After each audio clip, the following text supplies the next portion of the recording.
What's up, everybody? Welcome to the Pick Six Podcast, CBS Sports NFL Podcast. I'm Katie Mox here with Will Brinson and John Breech, both having very good hair days today. If you guys are listening to audio only, you are missing out. Brinson's got a very full floof going on, is what I will call it. Yeah. And Breech got a haircut, looking very sharp, my friend. Looking very, very sharp today. We will cover. Hey, your hair looks great too, Katie Mox. Well, thank you. It's, I appreciate that. I'm just going to take the compliment and not to give you the whole girl. No, it's not. Thanks. So thank you. I appreciate that. Today, we will cover early division winner picks. We're going to tell you when to go chalk and when to take value down the board. Coming up tomorrow, we've got the Brady Quinn football show. And then on Thursday, it is our mailbag show. So send us your questions at Pick Six Pod on Twitter or any of our individual accounts for any upcoming mailbag questions you may have. And if you are liking the pod, go ahead and show us some love. Remember to like, comment, and subscribe on the YouTube page. If you're an audio listener only, download, follow, leave a 5-star review, and don't gatekeep the podcast. Tell your friends to listen and watch. Fellas, speaking of listening and watching, we promoted last week the PGA Championship, which was on CBS. Did y'all watch the PGA Championship? I know you did, Brinson. Yeah, of course. Fantastic. Yeah. All right. Well, Brooks Koepka won, right? It's his fifth major that he won. Kind of interesting because he's a live player, right? Did y'all see the awkward exchange between the PGA CEO and Koepka after he won? It was a little bit icy. And so it had me thinking, was that the most awkward league principal player championship exchange, or possibly Brady and Goodell after Deflategate? Yeah, Brady and Goodell Deflategate. Deflategate was pretty, because like that was the car. It was in Arizona. It was the Seahawks Super Bowl 49. I mean, I remember being there, and like it was such it's still ranked number one on my list of best Super Bowls ever. And you have this situation that's like lingering in the background. Like I remember, just like it was a thing for the entirety of those playoffs, and it was definitely a thing when the trophy was handed off. But somehow, kind of actually flew under the radar. Koepka's. The interesting thing is that the PGA and the PGA Tour are separate, so it's a weird distinction that not a lot of people know. Yeah. I mean, we have this text, talking with friends about this. Like the PGA, the people who run the PGA Championship are not the same people as the PGA Tour, and like the USGA. There's all these different governing bodies in golf, so awkward for the live player to win. But I think the Brady and Goodell one probably a little more awkward. Breech. Well, Brinson, I think you have your Brady and Goodell handoffs mixed up, or you remember the one that happened. So Brady actually got suspended for the 2016 season because of the Deflategate. So it wasn't resolved yet at Super Bowl 49. So his first Super Bowl after the suspension was Super Bowl 51, the 28-3 comeback against Atlanta. Brady wins MVP of that Super Bowl. And if you've ever covered a Super Bowl, which Brinson has, you know that there is an MVP press conference the following morning where the people on stage are Roger Goodell and the MVP. And so somehow I scored a front row seat because I showed up at you and I were both there, like 5 a.m. This press conference, like 8 a.m. We were there together. Well, then you were in the back row. Like you confirmed that he was also there with you. We were sitting next to each other in Houston. Belichick was in there too, and it was incredibly awkward. Yes. That was the most awkward hit. Yes, I agree with that. We were sitting together, you serial killer. Oh, you said this whole thing was in Phoenix when in fact it was in Houston. Because Super Bowl 49, when Deflategate happened in Phoenix. I remember when me and Wilson got there to set up because you were in Vegas for that one. Me and Wilson got there with Jamie Erdahl, who's now much more famous than you are. Me and Wilson got there to set up, and I remember like seeing Dave Portnoy, who I'd never seen before. I didn't even know who he was really, but like he was like walking around at like 98. What? So you didn't know who Dave Portnoy was? I mean, I knew he was. I just didn't. Barstool was not Barstool then. Okay. Because remember, Barstool was big, but they weren't like Barstool. Yeah. But I mean, he was walking around with like near 98.5 The Fan, or 95 The Sports Hub. Yeah, 95 The Sports Hub in Boston with like Toucher and Rich and those guys. And he was like, "Where's that guy Kravitz? I know Kravitz is around here somewhere." He's looking for Bob Kravitz of the Indy Star, who had been the one who'd blown the thing open because Ryan Grigson had leaked all the information to him. And so like, I mean, you got to remember this was. Super Bowl 49. What do we just have? Super Bowl 57. It was like it was almost a decade ago. Like, Yeah. I mean, you see a picture of me and Wilson, you're like, oh, okay, never mind. That makes more sense. Like Wilson had some hair and I had bangs. Bangs. Ooh, speaking of good hair, I'd like to see a picture of that. So if you find it, go ahead and throw it up on the YouTube channel. All right. Well, okay. So it seems like Brady and Goodell, Deflategate, whichever Super Bowl, pick your poison, is the most awkward exchange ever. All right. So let's dig into the show here, fellas, and talk early division winner odds. First up, we're looking at the AFC East. And Brinson, you have ranked all of these on who you feel the most comfortable with going chalk and where you feel the most value is down the board. So when we look at the AFC East, you got the Bills at the top, plus 135. Then you got the Jets pretty close thereafter, plus 200. The Patriots all the way down the board, plus 10,000. Is this a place where you take value? No. Oh, well, yes, it is a place I'm going to take value. But except the value is not going to be where you guys think it is. The value is going to be at the very top where the Buffalo Bills are plus 135. I have this is my number 3 division in terms of confidence that the Bills are going to win. And that's not necessarily a statement about it is a statement about the Bills.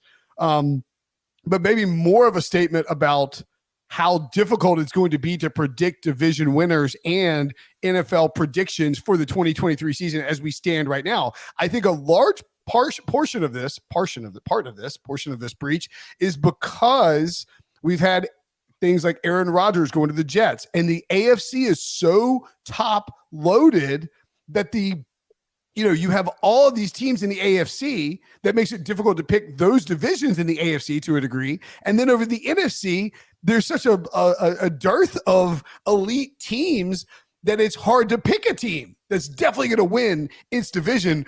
For me, though, I've been saying all offseason, I'll continue to beat this drum until we get closer to the start of the season, that regardless of, and assuming there's no injury or something like that, that regardless of Aaron Rodgers, coming to the AFC East, and regardless of the Dolphins, being a bit of a popular choice to maybe upset here, Breech, I'm taking the Bills, and I think the Bills are some of the best value that you will see on the board. Plus 160 for the Chiefs last year, just ridiculous. I think the Bills would be plus 160 if the Chiefs hadn't crushed that division last year. The Bills at plus money is just silly to me. Yeah, this does feel exactly like the AFC West from last season when you saw the Broncos trade for Russell Wilson, the Chargers adding some upgrades, the Raiders, everybody thinking, man, one of these teams are going to make a run and dethrone the Chiefs finally, and that pushed the Chiefs into plus money, which was just insane. Brinson, you did bang that drum all last year. Bet the Chiefs now. Bet the Chiefs now. Brinson said bet the Chiefs now more than anyone has ever said bet the Chiefs now in the history of betting. And that, they won it by November. Also like the Eagles last year. Wow, Brinson. I know. I had a good year last year. So you have that's not even bangs. That's just a lack of pride keeping off my hair. Yeah, gotta watch. I have to say, I like the way it's gone now, flipped up. Yeah. Gotta get it off the. And the facial hair really has done a lot for you. And no beard. He looks like a young Ron Burgundy. All right, that's enough, Devo. Let's move on to our odds here. Yeah, but I was going to say, so the same thing happened here with the Jets adding Aaron Rodgers, with the Dolphins even getting better. I mean, they added Jalen Ramsey, made a bunch of good moves, and so that's pushed the Bills in the plus money. And it just feels like, man, the Bills won this division by 4 games. It wasn't even like this was a close division last year. And even if they take a small step back and say the Jets improve by 3 or 4 games, that still only gets them to 10-7, 11-6. So it does feel like I am going to agree with Brinson here, and feels like the Bills are the play right now. All right, Sims in the chat said Katie's not going to bet on the Bills based on the fact that I've bet on them for several years in a row now, and it's blown up in my face. I actually think that there's some good value on Miami at plus 320. Obviously, we don't know what the Jets are really going to look like. I'm pretty high on them. I like them over their win total. I like the Bills, but they find a way to disappoint me every single year. And Miami has a lot of question marks. Obviously, we don't know if Tua is going to be playing or not, but they have all the pieces in place. And at plus 320, I could see them squeaking in there and having a good year. All right, moving on to the AFC North. Breech, this is your division. You got the Bengals at the top here, plus 120. That's the chalkiest. Then you got the Ravens, just obviously getting Lamar Jackson back, plus 275. Then the Browns and the Steelers. What do you think? Well, I think that I already know what Brinson's going to pick, and I hate when Brinson jumps on my team's bandwagon. But look, I actually think I'm torn with trying to pick a winner in this division. Obviously, I do think the Bengals are going to be very good. I think this is the best Bengals roster they have had since Joe Burrow's been there. This is the year. They don't have to worry about money. Next year, Joe Burrow's going to have his extension, whether it happens this year or early next offseason. Jamar Chase is going to be eligible for an extension next offseason. So they're going to be throwing money around. But this year, this team is stacked. They don't have to worry about the salary cap. This is their all-in year. So it does feel like the Bengals are going for broke. We saw them sign Orlando Brown. If they keep Jonah Williams, that's a good spot for him at right tackle. So it feels like their offensive line question marks are fixed. And then you have the Ravens the Ravens had the Bengals beat in the wild card playoff game until Tyler Huntley made just the most ridiculous fumble of all time. The Ravens are a very good team, but it's contingent on Lamar Jackson staying healthy. They've got a new offensive coordinator, so they definitely have some question marks. So I definitely think I lean Bengals here. But man, the Ravens definitely provide some interesting value. Yeah, I think that's where I'd go as well. I'm pretty confident in Cincinnati. I mean, I think the Bengals are. It feels a little weird to be confident in the Bengals, right? Well, I mean, Breech. You've been doing this for your entire life. Like, don't you feel like you? I mean, I think. Let me put it this way. Let me put it this way. Of everything. Okay, yeah, continue. No, I was just gonna say I'm just making fun of myself for whatever. Brinson, let me answer your question. This is the most confident I've ever felt about a Bengals team going into a season in my entire life. Correct. Which is kind of scary. When you look at the rest of the division, there are question marks all over the place, except really with the Bengals. Yeah, and I mean, I think for me, the Bengals might have been. So I have the Bengals as the number 5 team. If I'm ranking them 1 to 8 on a confidence scale, remember I mentioned the Bills are 3, the Bengals are 5 for me. It is almost entirely based on the combination of Lamar Jackson and Todd Monken. I think Lamar with that contract will be out to prove something. I think the change in offensive coordinator will do a lot for the Ravens on that side of the ball, and I think the defense will improve. If I'm betting this division, again, I'm going to pick the Bengals. I think the Bengals will win the division. Might pick the Bengals to win the Super Bowl just to spite Breech. I think the Ravens are some pretty good value at plus 275 because of Lamar. But it's also, if you're going to bet the Ravens, weren't they like 4-1 at one point when it looked like we didn't know what was going to happen with Lamar and they hadn't added all these pieces on offense? I'm a huge Zay Flowers fan. I think Rashad Bateman's gotten a raw deal just because we tend to judge these wide receivers, especially when other guys in their receiver class are blossoming early. Maybe before we give them time to develop. I think Baltimore could really be a very strong team this year, particularly with an easier schedule. But I just trust the Bengals, and I'm confident the Bengals, and I am supremely confident in Joe Burrow. So, Katie, for me, Bengals number 5, and it would be higher if they were in a different division, obviously. So the Bengals are number 5 for the AFC North. Did you give what your number was for the AFC East and the Bills? Number 3. The Bills are my 3rd. I'm a lot higher on the Bills than a lot of other people. I mean, you can make the case that the Jets are a little scarier than the Ravens. The Jets are. Explain. Well, maybe the Jets are a little scarier than the Ravens. I think the totality of the AFC North is a little bit scarier than the totality of the AFC East because, I've been getting beat on by Browns fans all weekend long because I said they were going to go 7-10. It's like you've had 3 winning seasons since 1999. Maybe pump the brakes and give me a little bit of slack for not saying you're going to go 14-0 or 16-0 or whatever it is. And then the Steelers, I think Pittsburgh at 5-1 is. I'd like something like 7-1 or 8-1. I think if I were going to bet them. But I can see Pittsburgh being a much more solid team than people expect. I think this division is a little tougher to navigate than the AFC East, which has the Patriots as the cupcake in the division. Somehow. Well, and to Brinson's point real quick, all 4 of these teams went 3-3 in the division last year. So this division was decided by your out of division games. And so in that sense, they were Baltimore has a much easier schedule out of the division. Equally matched. Right. Yeah. Yeah, I agree with both of you. I'll go chalk on this one with the Bengals as well. I do think that the Ravens, to your point, Breech, are interesting value-wise with a plus 275, but when's the last time that Lamar Jackson has been healthy for an entire season? Now, I know they're changing the offense and it's going to be a lot more pass heavy this year, but there's still a lot of question marks. And Brinson, you talk about Browns fans being angry with you. Try calling Deshaun Watson a creep on social media and see what that gets you. Because I was told I picked them to win 7 games because I don't like Deshaun Watson. No, it's because you just don't win very much. You don't win very much. They haven't won a division since 1989. Yeah. I mean, grow up. Who do they think they are? It's outrageous. Outrageous. All right. On that note, we are going to take a quick break here. You're watching Pick Six. We'll be right back. Get breaking news. Big news coming out of the NFL today. Highlights and instant reactions. The largest final round comeback in 4 championship history. We're down to the final 4. I just want to take time to analyze greatness. Talk winners and losers with a guy who's already a big winner. CBS Sports HQ. It's all sports all day long.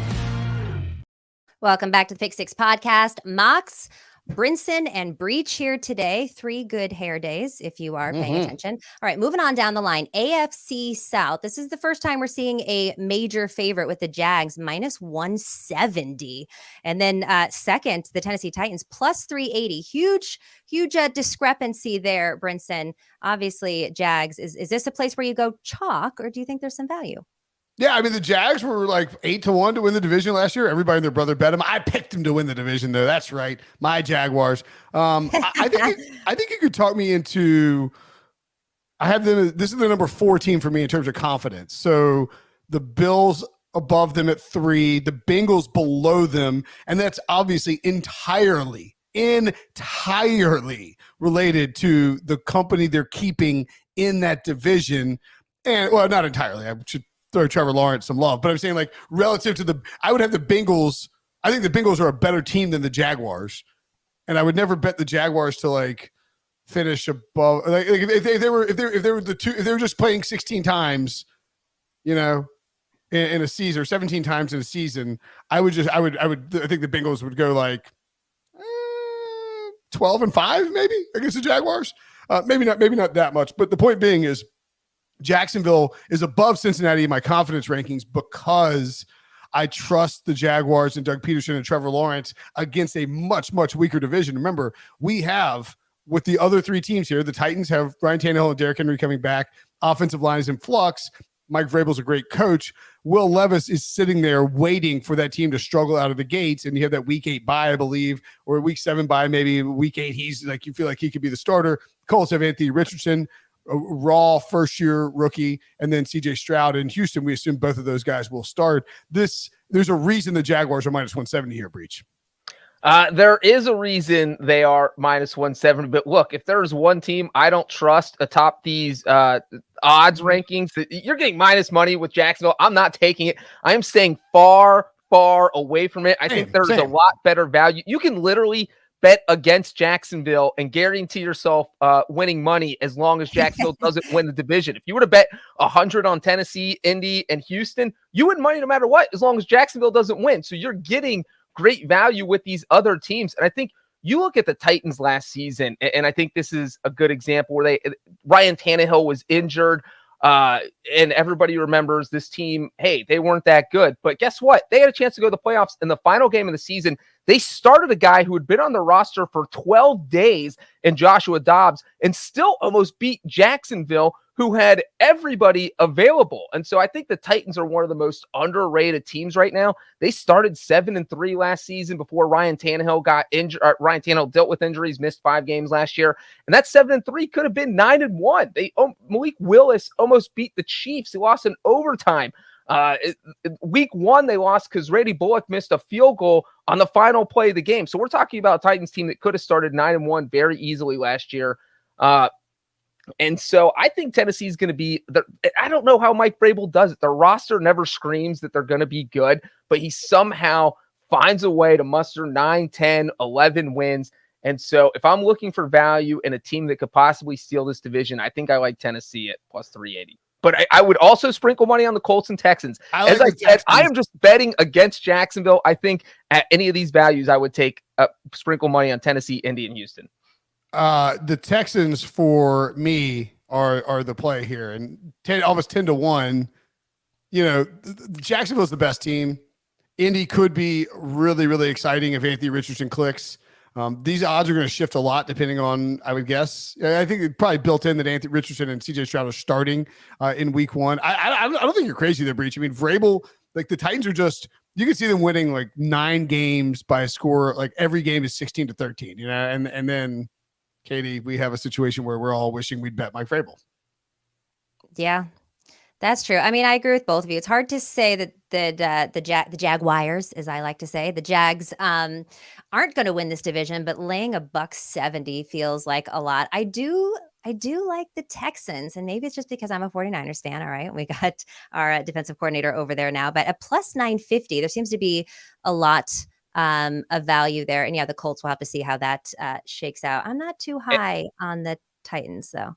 I do want to throw one more thing on Jacksonville. 2 more things that concern me real quick. Number one, they play back-to-back games in London. We don't know how a team's going to respond to that. You're away from your family for quite a long time, and you're out in London where, by the way, Jacksonville lost to the Broncos last season.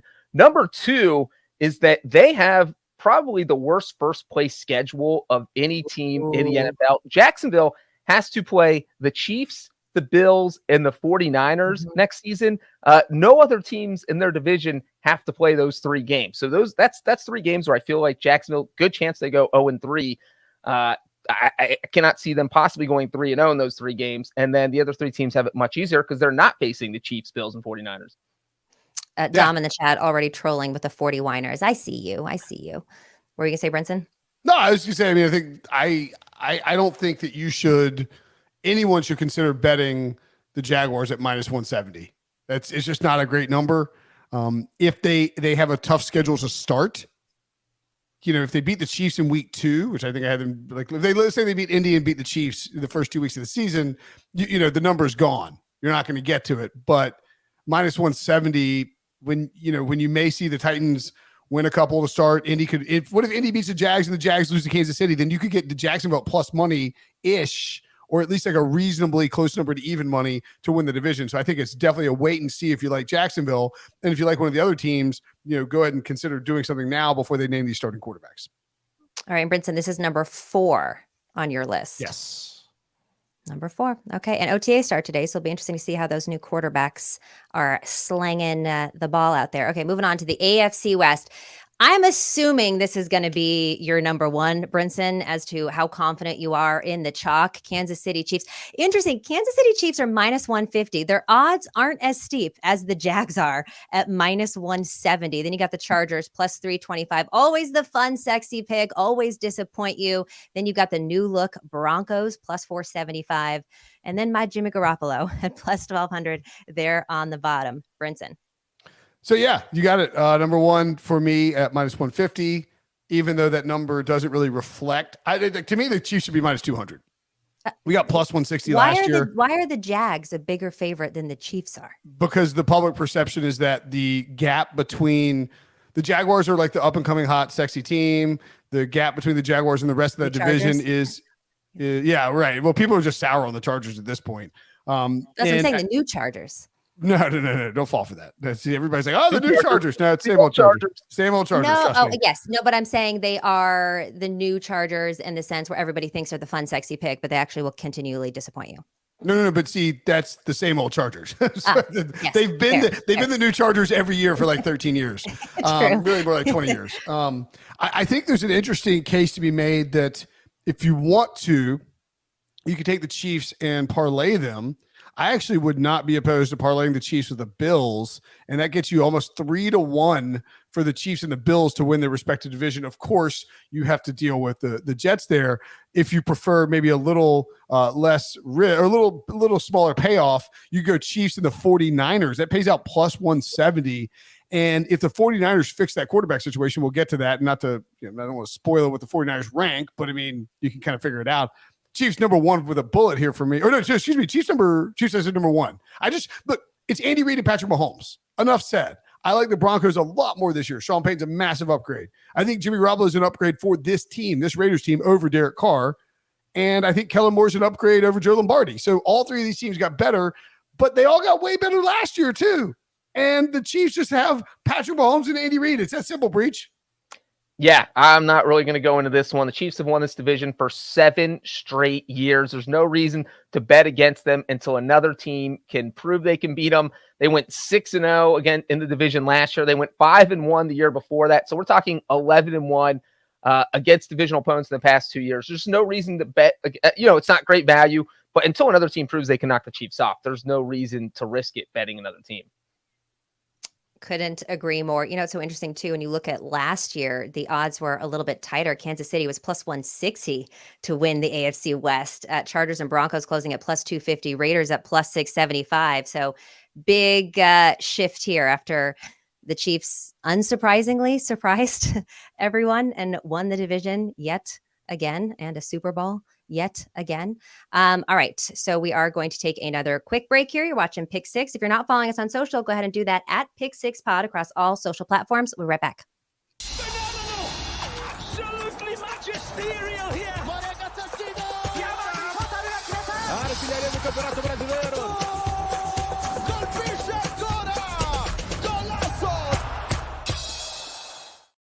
Welcome back to the Pick Six Podcast. If you're not following us on social, go ahead and do that. If you haven't downloaded the podcast, audio only, go ahead and do that. If you're not following us on YouTube, go ahead and do that as well. Moving on to the NFC Feast, formerly the NFC East, probably the best division, if not one of the best divisions in football. Eagles are the favorite, minus 105. Then you got the Cowboys, plus 165. Giants, plus 700. And then the Commandos at the bottom, plus 1,300. Brinson, are we going chalk here? You were high on the Eagles last year. No, as devotees of this podcast are likely aware, we hate the Eagles this year. By the way, I don't know if anybody knows this who's in the chat, speaking of devotees of the podcast, but we've got somebody special producing today. That's right. It's Debo behind the curtain. Debo, what's up, buddy? Long time. Hey, after 1,923 episodes with you, I thought I was done forever, but I'm back today. Is that actually the number though? That's the official count. Are you serious? Yeah, I took time one day. It took about 6 hours. You did 1,923 podcast episodes with me? He lived. You might not have been on all of them. You might have missed a couple, but wow. Yeah, that's the number. That is. You could file an HR violation, honestly. Yeah, did you hear how depressed you both sounded when you said that number? 1923. It's been 84 years. It's like I'm back on an episode where you're picking the Cowboys to win the division. I know. Actually, I think that when I do my picks for the season, I do have the Cowboys. I did the Brinson model, right? And I went through and did the full schedule and, broke down how I think everything's going to play out. I ended up with the Cowboys atop the division. To me, it is very, very clear that the value here is in the New York Giants at 7-1. I mean, that number is crazy. Think about the Texans are 9.5 to 1 to win the AFC South.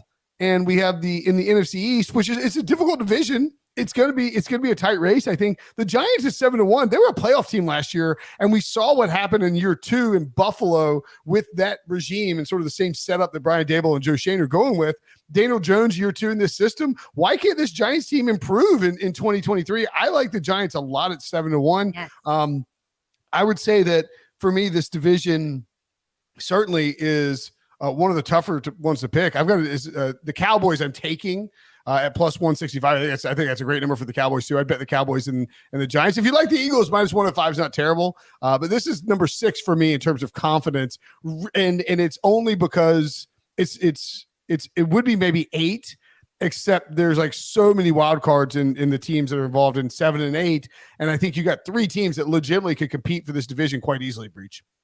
You know what, Brinson? I agree, but I also disagree. I agree with your pick because, of course, I am the Breechbot 3000, and I have brainwashed Brinson into also picking the Cowboys because, of course, I'm picking the Cowboys. I mean, that is clear. We all know there has not been a repeat division champion in the NFC East since 2004. So it is tough to pick the Eagles here, but I think it's a 2-horse race. I'm throwing the Giants out. You mentioned Daniel Jones. I think he's the reason the Giants cannot win the division. They might get a wild card spot. They might be good again. He might improve, but I just think there's such a big gap between him and Jalen Hurts and him and Dak Prescott that I cannot picture the Giants winning this division. So I think it's either Cowboys or Eagles. And I just think that having that target on your back from being the defending NFC champion, from being that Super Bowl team, you're going to get every team's best shot when you go into the season. And that's tough to do. You know, we haven't brought this up before. Just when you're the losing team in the Super Bowl, it is hard to get back to the Super Bowl. I mean, obviously the Bengals got close last year, but they didn't make it. So I am just going to ride the Cowboys there because I think the Eagles regress a little bit coming off the Super Bowl loss. So I agree with Brinson that the Cowboys are the value here. I agree as well, although I kind of like the Giants. I'm agreeing with Brinson there at that 7-1. The Eagles, you look at their strength of schedule last year, a little bit easier. This year, it's going to be a lot tougher. They won a lot of games. Yes. They won a lot of games last year. It's going to be hard to repeat. And you talk about how hard it is coming off of a Super Bowl. How about the 2020 49ers on their revenge tour? Now, of course, we were decimated with injuries, and I hope that does not happen to Philadelphia. But a lot of things can go wrong or go sideways in that season following a Super Bowl loss, as much as you're hungry for the revenge. So definitely see some regression for the Philadelphia Eagles. The Giants are just the fun, frisky team at 7-1. You just got to sprinkle a little bit on there. And you know, seeing Dallas Cowboy fans cry at the end of every season is a pastime that is very near and dear to my heart. All right, moving on to the NFC North. A lot has changed here. The king of the North no longer there. And Detroit Lions are sitting atop the odds boards, plus 120. Then you got the Vikings, then the Bears, and all the way at the bottom, the former reigning kings of the North for many years, the Packers. Breech, you first. Well, you know, it's funny because we looked at the AFC South odds, and I said I would, if you bet on every team except for Jacksonville and just basically bet that Jacksonville will lose, you're guaranteed to win money. Same situation here. If you bet on every team besides Detroit, you bet the same amount of money on the Vikings, Bears, and Packers, you are guaranteed to win money as long as the Lions don't win. So I guess I am going full anti-cat today, which is so unlike me because I love cats. I'm against Detroit. You don't even actually have a cat, by the way. I don't think they are going to win. That's none of your business, Brinson, about whether I have a cat. I just think the Lions are way too hyped up right now. Like, sure, they could be good, but the Vikings, it's not like they've taken a huge step back. They won the division last year. I kind of like them.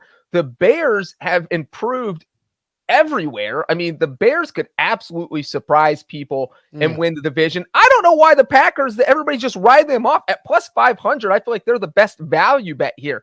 So I think if there is one team that I am staying away from in the NFC North, it is the Lions. And if I had to make a pick right now, I'd probably go with the Vikings. I forgot Debo's here. Debo's like on alert. He caught me putting a chat thing on the screen. So you're anti-cat today. Does that mean you're anti-Bengals? I did say during the AFC North thing that I was kind of split, and I could see the Ravens winning it. I didn't go all in on the Bengals. I think the Vikings number here is like so shocking, it's scaring me off. They're drifting further and further down. Like they are going. I don't know if it's the Dalvin Cook stuff, the expectation that he'll be traded. It's hard to win that many one-score games in an NFL season and not have it regress to the mean to some degree the following year. I mean, it's not going to be they go 0-11 in one-score games, but you know you're going to have some 60-yard field goals that catch a little breeze and don't go through. You know, a bunch of different things can happen. I had the Lions winning the division pretty handily in the Brinson model. You know, but we haven't mentioned that today. Well, I mentioned it once before. I actually noticed that you didn't pop out. I was surprised that you didn't look up and it's okay. It's fine. You hear me talk enough. You just sort of tune out a large portion of it. Ask Devo. Ask anyone in my entire family how that works out for them. I would say that if I'm looking at this division, it's the seventh hardest. I'm taking the Lions, and I'm not betting the Lions at plus 120. Not with their history of success. My buddy Adam Shine, as he likes to call him, the rebuilding since 1935 Detroit Lions. Any team could win this division. I think the Packers would like it a little bit longer, maybe like 6 or 7-1 if I was going to bet that. But the Packers are probably valued. If Jordan Love is good, this is a division where they can absolutely, hold serve and win the division. I guess not hold serve because the Vikings won it last year, but 5-1 could win the division. I'm not as high on the Bears as some people.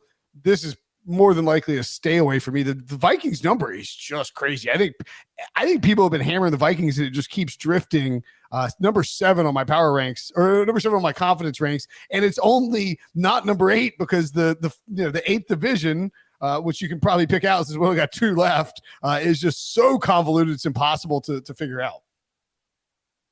Yeah, I think a lot of people have recency bias. They look at the record for Minnesota last year, and to your point, all of those, or most of them, single possession games. Hard to trust them. Hard to trust Kirk Cousins, especially in prime time or under really any bright light. The Detroit Lions are just the history of the Detroit Lions. It's hard for me to say it's them. I kind of like the Bears here. A little frisky plus 350. Made some good moves in the offseason. I feel like Justin Fields is coming into his own. They've now changed the off. Now they can't run him into the ground. They got to figure out how to open it up for him a little bit. But at plus 350, I will go Chicago Bears here.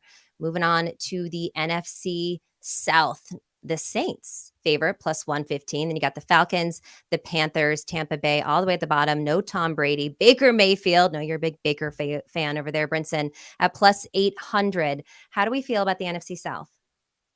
Easily number 8 in terms of easily. Yeah, I mean, this is the hardest division to figure out. I mean, look, the Saints are plus 115. I realize that's further ahead than the Lions, but if you feel that confident in the Saints, I don't know, man. I mean, that coaching staff gives me pause. They went 7-10 last year. They weren't very good. Yeah, they upgraded a quarterback and brought in Derek Carr, but to me, the other teams in the division, with the exception of the Buccaneers, got noticeably better. Tampa Bay is dealing with the fallout from the top. Basically, they sold out to win the Super Bowl. They won the Super Bowl. And, now you deal with the consequences of it. We've seen it in Denver. We've seen it in Baltimore. We've seen it in Seattle. It happens to NFL teams very routinely. The few exceptions are the Patriots and maybe the Steelers. I don't know. I mean, the Rams, look at it right now. Like, you sell out to win the Super Bowl and you do it with a veteran quarterback who, and you're bringing in a lot of high price guys and you're manipulating the cap to try and max out a window and you pay the price, and that's okay. There's nothing wrong with it.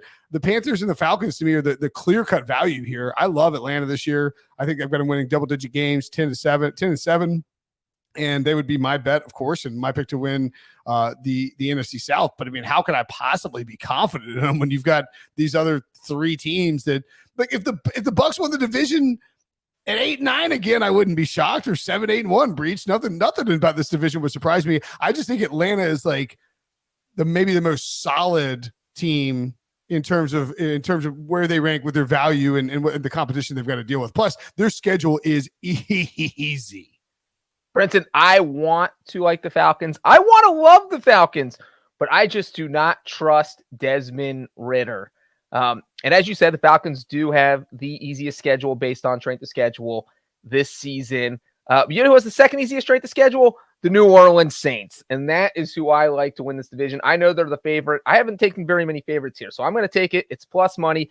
I think for me, you don't have any great rosters in this division, so I am just going to ride the team that has the most proven quarterback. And no matter how you feel about Derek Carr, I think you have to agree that he's the best QB in this division. Now, maybe Bryce Young goes off in his rookie year and takes that title away 4 weeks in. That's certainly possible, but I think right now it's Derek Carr. And for me, that's the deciding factor. But I think the team that I don't want to sleep on and kind of my dark horse is the Carolina Panthers. I think they have a pretty stacked roster. And if Bryce Young looks good, then I think they can win the division. So I would probably bet on both teams leaning. If I'm making a pick right now, it's the Saints, but the Saints and the Panthers play in week 2. And I think whoever wins that game ends up winning the division. Yeah, this one's tough for me. I am going to do what neither of you can do and just lay off this one completely and wait and see. And now we will talk about my favorite division. I don't care about this division because I want to talk about the NFC West. That's exactly it, Brinson. That is exactly it. 49ers sitting at the top, minus 165. Then we got the Seahawks, plus 230, the Rams, and then the Cardinals, who have absolutely no shot in doing anything this year, plus 2,500. I will start on this and say, yes, that the 49ers are the most likely winners of this division. However, probably better value on Seattle at plus 230. I thought they had a good draft. They made a lot of good offseason moves. You got Geno Smith coming back, who was very impressive last year, even if we do think he's going to regress a little bit. Niners have a tough schedule, and they also have the most miles traveled of any team, which of course is going to be working against them this year. But yes, I do think the 49ers are the best in the division and should win it. But if we're going value, I would actually take Seahawks at plus 230. I think if I'm going value, I actually take the Rams, although I do like the Seahawks. Well, Brinson, we know why. 7-1. 7-1 with Sean McVay, Cooper Kupp, Matthew Stafford, Aaron Donald. I don't know. I mean, like, if they improve the offensive line, this team will be – look, I think the Rams have a better chance of winning their division than, like, the Texans do. The Texans are 9-1. 7-1 for the Rams for a team that won the Super Bowl 2 years ago is pretty crazy. With a really good coach. I think a really good quarterback if he's healthy, and then one of the best wide receivers in football, Cooper Kupp. Now, don't get me wrong. I'm picking the Niners to win the division. I'm not betting them. If I were going to do the Niners Chiefs parlay, and I got the Niners are the number 2 team for me, or excuse me, the number 2 division for me in terms of confidence winning it. And again, that's really more a reflection of the Niners roster and my belief in Kyle Shanahan winning football games, even if the quarterback situation is not necessarily where he would love it to be. Also, last year this time, it was like Trey Lance is about to explode and dominate the NFL, and he got hurt in his second game. What if the time he spent injured, he was able to really sort of develop? I know you're not getting reps out there, but like immersing yourself in the playbook, et cetera, et cetera. Like, there's a chance Trey Lance comes in here and just lights the NFL on fire. They traded up for him for a reason. They gave up all that stuff for him for a reason. So I'm pretty confident the Niners win the division, but it's more a reflection of me having questions about the Seahawks and the Rams. And I agree with you. Cardinals are just DOA. Brinson, don't steal my Rams. Don't get on my Rams bandwagon. Oh, my God. You're not chasing me off this year, Breech. Or I'm going to talk you back on it. You're going to pick them in first place. And remember when I was going to pick them to win the Super Bowl? And you're like, I'm picking them to win the Super Bowl. So I was like, screw you. I'm going Niners. And then they lost to the Niners, and they beat the Niners. In the AFC. Either of us picked them. That was the twist. Yeah, then you flipped on me, which was just a really dirtbag move. The Rams' issue is their offensive line, and we can talk about their stars, but they had 11 different starting groups on the offensive line last year, I think, in 17 games. That's an insane number. They're dealing with so many injuries. They were dealing with the retirement of Andrew Whitworth. So they just had a lot of holes to fill, and they just couldn't fill them. So if their offensive line is better, they have the skill players. If Matthew Stafford's healthy, there's no reason this team can't be good. But for me, there's no value anywhere because the plus money on the Seahawks, the Rams, it doesn't matter because that way the division. It feels like it's the 49ers division to lose. I mean, that's just what it feels like, because you think the one time you don't think a team can win a division is if they lose their quarterback. With the 49ers, it doesn't matter because that's what happened last season. They went through multiple starting quarterbacks, still won the division, still went 6-0 in the division. And the thing is, it wasn't close. I mean, they went 13-4. The Seahawks were second place, 9-8. So they won this by 4 games. Even if they take a tiny step back, they're still the best team in this division. So I like the 49ers a lot here. I'm not even I agree with Brinson. I'd probably sprinkle a little bit on the Rams, but it does feel like the 49ers are the play. So Katie, there you have it. We love back-to-back NFC West champions, baby. Let's go. All right, Brinson, to recap, let's do your number 1 through number 5 most confident. All right, so I'm gonna name the division winners most confident, if that works. Yes. Okay, so I'm going to say Chiefs are 1. So I'm saying the Chiefs are my number 1. The 49ers are my number 2. The Bills are my number 3. The Jaguars are my number 4. The Bengals my number 5. The Cowboys my number 6. Lions number 7. And Atlanta Falcons number 8. That's the order of confidence. And it's really not even like that. I mean, that is the order of confidence I have in picking those division winners. It's almost more of like the order of confidence I have in picking that division. You know what I mean? Like the Falcons, I have an 8th. I mean, anything can happen in that division. And so anyway, that's the 1 through 8. That's the Brinson model confidence meter. Breech. What's my confidence? Yep.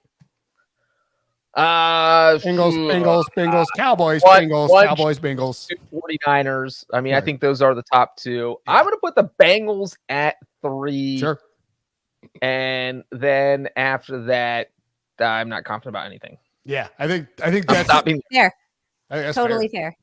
All right, one quick thing before we get out of here. Dom said, Kelly, are the Nuggets going to sweep the Lakers tonight? You bet your bottom dollar they are. They're plus 130 right now on the money line. The Lakers do not stand a chance. They have not shown any signs of life that they could get this done tonight. So if you're going to give me the team with the Joker and with Jamal Murray, who went into LA and gave them their first loss in the playoffs at plus 130, I'm taking that all day long. Plus the 3. Y'all betting NBA tonight? Probably. I've been betting the Heat money line every game of the Eastern Conference Finals. Just put Yes. $10 on it every day, and it's paid off nicely. There you go. It has paid off nice. Also, Jimmy Butler steals over 1.5 is free money. It's much like a Matt Stafford interception prop. Boo! So that's boo. I mean, look, you like Matt Stafford. Hey, I'm I not saying love he's not a playoff great Jimmy. quarterback. I'm just saying he throws a cookie pretty much every single game. He does. He does. He look, he's aggressive and he likes to throw cookies. And I like that. I'm gonna steal that one. And That's a good one, playoff right? Jimmy, man, don't mess with playoff Jimmy. I mean, Nuggets Heat is not going to be what the NBA wants when they had a chance at Lakers Celtics. But you know what? It makes me kind of happy because screw Lakers Celtics. I don't want to see it. I want to see playoff Jimmy and Jokic, who nobody wants to love, even though he's back-to-back MVP. Well, before And the Nuggets Embiid have won never it. been to the NBA Finals. Let's not forget that. It's always exciting for a new fan base when you see your team get this I would far for the first time. much rather have an NBA Finals where we're going to come away with Jokic or Jimmy Butler winning a title than the Celtics or the Lakers winning another one. Couldn't agree more. It's been a really fun playoff season so far. And so hopefully we'll get the sweeps on both of the Eastern and the Western Conference Finals. And then we will get our Nuggets and Heat final. All right, everyone, that is going to wrap the show today. Thank you so much for rocking with us. Tomorrow we got the Brady Quinn football show. And then on Thursday, it is our mailbag show. So send us questions to @Pick6Pod on Twitter. Mailbag. Or any Mailbag. mailbag or any of our individual accounts for our upcoming mailbag episode. We'll see you next time.